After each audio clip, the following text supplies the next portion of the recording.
There's something that no one is telling you about sales success, and I'm going to share that secret with you now.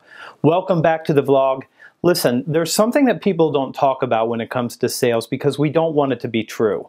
We want it to be the product. We want it to be our exceptional service. We want it to be our company's storied history.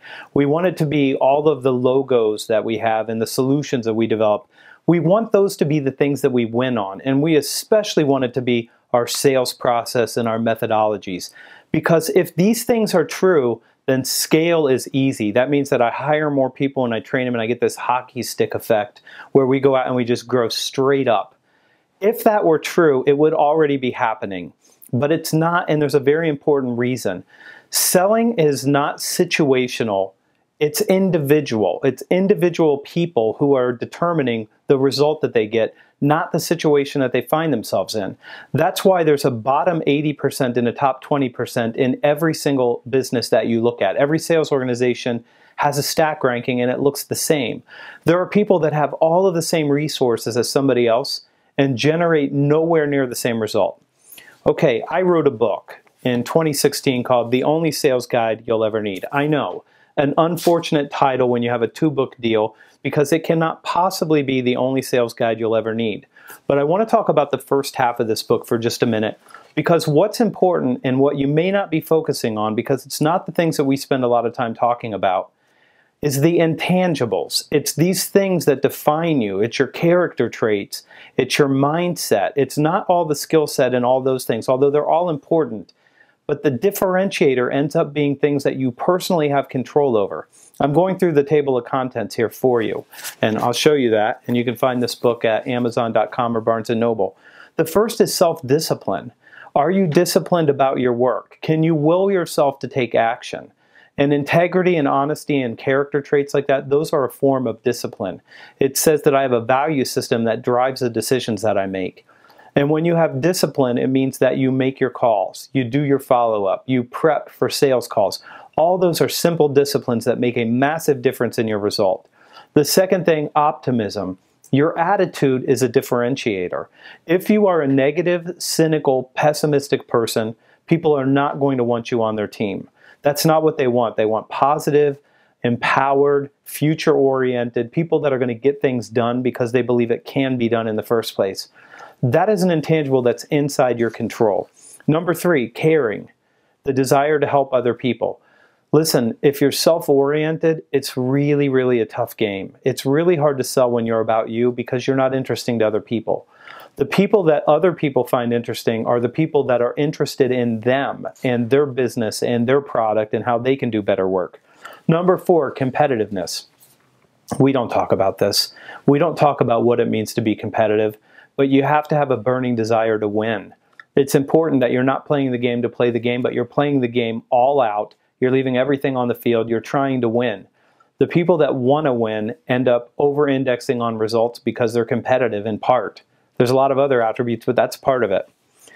Resourcefulness, finding a way or making a way. And so many people that I talk to don't recognize that they have learned helplessness. Oh, I don't know how to do that. Or they have this problem, I'm not sure how to solve that. I know, if it was easily solved, somebody else would have solved it. Your job is to figure it out. You have to be resourceful. You have to figure out how to get a client on the phone. You have to figure out how to get them to bring other stakeholders into a room. You've got to figure out how to help them invest more money than they're spending right now. That's resourcefulness. You've got to be able to figure things out. You also need initiative, which means you're taking action before you need to take action. This is an intangible.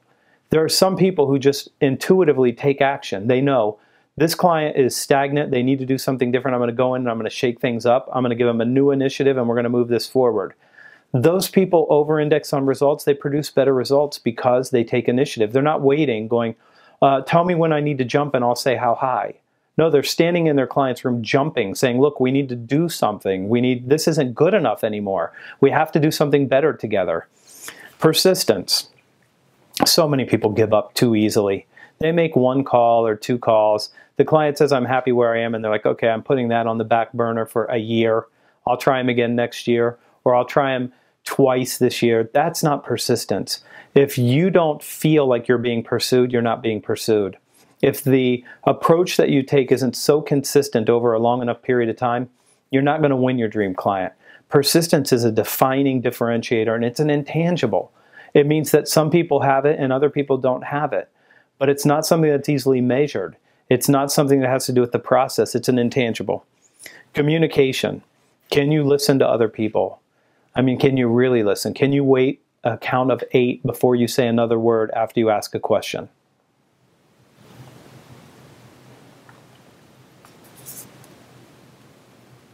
That's a long time, right? But that's how long you have to wait after your client finishes speaking, because they're not done talking. They're just collecting their thoughts. And then you jump in and say, oh, you know what we do in this situation? They're not done talking. You got to be patient. If you really want to be a good communicator, don't worry so much about the talking. Worry more about the listening. That's what's going to differentiate you. And accountability. That's the last one. You've got to be willing to be accountable for a greater result than someone else. These are intangibles, and I could add a dozen more to them, but if I had to pick the defining differentiators, I wrote them right in this book. These are mandatory. You need the 9 success attributes, or what I call mindset, and they're all intangible, which means they're in your control. You can develop these to a greater level than your competitors, and it creates a competitive advantage. I'm Anthony Iannarino. Focus on the intangibles. Hit the like button, hit the share button, hit subscribe. This is Everyday.